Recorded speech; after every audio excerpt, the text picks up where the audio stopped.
junto con la Feria de Valencia y importante aquí escuchar a Francesc. Sobre todo tiene una finalidad y es involucrar a la gente joven en una necesidad que también tiene el Colegio de Arquitectos de tener un elemento arquitectónico icónico, itinerante, que podamos mostrar en determinados espacios.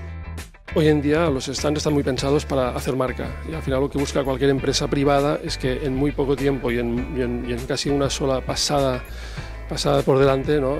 Tiene suficiente impacto para captar la atención del visitante. Eso es lo más importante. Invitamos a todos los estudiantes de arquitectura de Valencia y a los jóvenes arquitectos de menos de 2 años de colegiación a participar en el concurso de ideas del stand del CETAF en Feria Valencia. El stand del CETAF aspira a ser imagen de nuestro colectivo y que nos represente y atiende a la necesidad que tiene el colegio de asistir y tener una representación en las principales ferias y congresos de la ciudad.